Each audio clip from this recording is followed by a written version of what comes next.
لا إله إلا الله محمد رسول الله لا إله إلا الله محمد رسول الله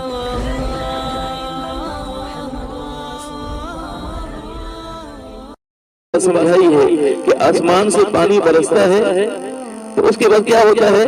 پانی جب برستا ہے تو مردہ زمین اس کی وجہ سے دوبارہ زندگی اس کو مل جاتی ہے، اس کے اندر ہریالی آ جاتی ہے۔ اسی طرح قرآن پاک کو اللہ تبارک و تعالی نے ہدایت اور رحمت بنایا ہے،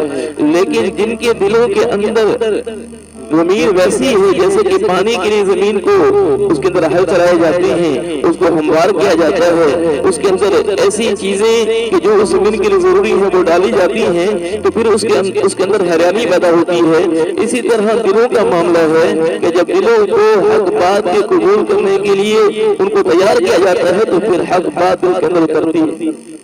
ورنہ حضور صلی اللہ علیہ وسلم کی مجلس میں بیٹھنے والے بھی عبداللہ یعنی حضور صلی اللہ علیہ وسلم کی مجلس میں بیٹھنے والے منافقین مدینہ تشریف لے آئے ہیں، عبداللہ ابن ابی منافقین اور بہت سے اور بھی منافقین حضور صلی اللہ علیہ وسلم کی مجلس میں بیٹھنے والے تھے، مجلس میں بیٹھنے والے، لیکن ان کے دل حق بات کو قبول کرنے کے لیے تیار نہیں تھے، انہوں نے بدلوں پر محنت نہیں کی، تو اب نفاق دل کے اندر ہے، ہر بات حضور صلی اللہ علیہ وسلم کی سن رہے ہیں، مجلس میں بیٹھنے والے ہیں، لیکن اس کے باوجود دل پر ان کا اثر نہیں ہو رہا۔ تو جتنی اعلیٰ مجلس بھی ہو اس بات کا اثر اب دل میں پڑ سکتا ہے جب دل اس بات کو قبول کرنے کے لیے تیار ہو۔ جب دل بات قبول کرنے کے لیے تیار نہ ہو تو کتنی اچھی سے اچھی بات ہی کر دی جائے وہ دل پہ اثر نہیں کرے گا۔ حضور صلی اللہ علیہ وسلم کی بات سے اعلیٰ بات انسان کو سکون کر سکتے ہیں۔ کتنی عظیم و شان بات حضور صلی اللہ علیہ وسلم کی بات، اس کے باوجود دلوں پر اثر نہیں پڑ رہا۔ اس لیے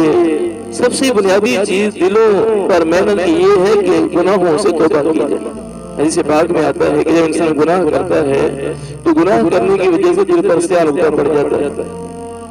دوسرا گناہ کرتا ہے دوسرا نقطہ پڑ جاتا ہے، گناہ کرتا رہتا ہے توبہ کرتا نہیں، گناہ کرتا رہتا ہے، دل پر سیاہ نقطے پڑتے رہتے ہیں حتیٰ کہ دل بالکل سیاہ ہو جاتا ہے، پھر اس کے اوپر ہر بات اثر نہیں کرتی، بات اثر نہیں کرتی۔ تو اس لیے سب سے پہلی چیز یہ ہے کہ توبہ کیجئے، جب توبہ کریں گے تو پھر اس کی وجہ سے دل گناہوں سے پاک صاف ہو جائے گا، گناہوں کی سائی سے صاف ہو جائے گا، تو پھر اس کے اندر حق بات اثر کرے گا۔